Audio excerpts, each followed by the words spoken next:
Good evening, viewers. You are welcome to Soluble Tutors. Now, let's solve this circle geometric question. Circle geometry is very simple. Looking at this question. Now, this is a circle, and we have a quadrilateral, that is a plane shape with four sides touching it. We call it cyclic quadrilateral. We also have a triangle in it. Now, we are given this 70, which is UOT. We are also given this 100 degrees, which is RST. We are to calculate angle RUO. And what's our RUO? This is R, U, and O. It means we have to calculate this side. We have to calculate this side. But before we can calculate this side, we need to know some other angles. And we have to get this angle from the known.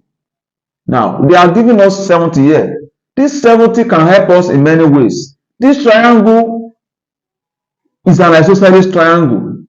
Why? Because from here to here is radius. From here to here is also radius. And radius are of the same length. An isosceles triangle is a triangle that has two sides equal.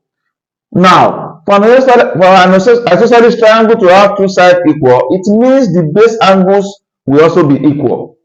So looking at this now, it means this angle must be equal to this angle, which means we can have our x here. We call this place also x. Now, we all know that the addition of angles in a triangle is equal to 180. So how do we go about this? If we want to solve this, this is what we do. So we set our angle, which is x. I've labeled it as an x now. So now say 70 degrees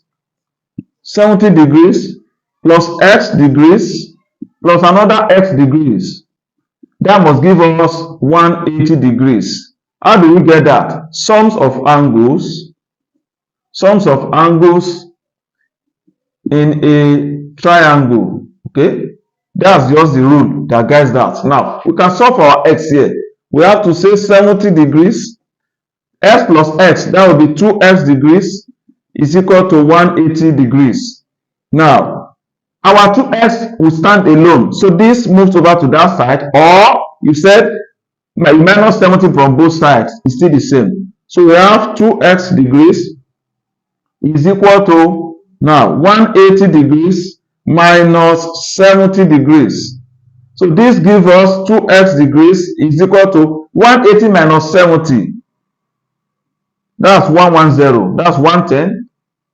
Going further now, it means we can divide both sides by 2.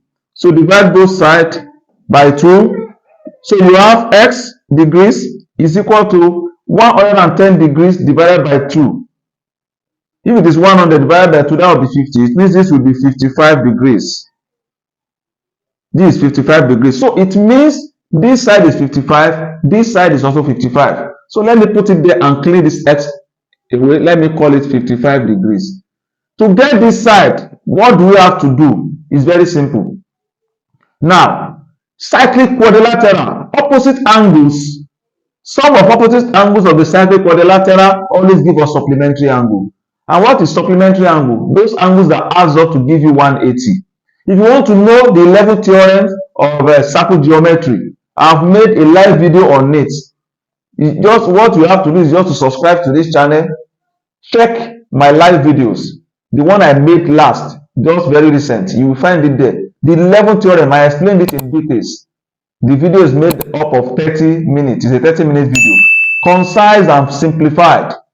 Because that is what we'll be using in all areas of circle geometry. Now, we have used the rules, the laws of triangle to solve this now. That is, sum of angles in the triangle is 180. And there is an isosceles triangle whereby the base angles are equal. I've used that to get 55. But we have to get this as a whole. We have to get this place. That is RUO. But mind you, this angle as it is here plus this 100 must give us 180. There are sum of angles, okay, opposite angles of the cyclic quadrilateral. So let's do that. It means angle RUT. Angle RUT. You now say angle RUT plus RST plus RST must give us 180. That is sum of angles, sum of opposite angles of a cyclic quadrilateral. You can put it in bracket and write it there. Just as I've done this. It's very, very important. Now, let's get our RUT first. Since we know our RST. So it means our RUT plus 100 degrees is equal to 180. RUT is equal to 180 degrees minus 100. So it means our RUT, which is the angle, don't forget to put the sign of the angle there. RUT will be equal to 80 degrees. Now, the next thing we have to do, we have known our RUT. But RUT is the addition of two angles. Now, we have RUO and we have OUT. This and this. So we have to incorporate that into that. So we have our angle RUO plus angle OUT plus angle OUT to be equal to RUT, because everything will be RUT is equal to RUT. Mind you, we have to find RUO, but we know OUT. We have to say angle RUO plus our OUT from what we have calculated. Okay, OUT, which is yes, that's 55 degrees, is equal to RUT, which is 80, that we just got now. So from there, we now say our angle RUO is equal to 80 degrees minus 55 degrees. Okay, now angle RUO will be equal to 80 minus 55. That should give us 25 degrees. So it means the question that we should find our angle RUO, that will be 25 degrees. This is very simple and straightforward. Please, you can subscribe to our channel. Check a lot of other videos in mathematics, physics, and chemistry. That's what we do in this channel. Thank you. See you in another video.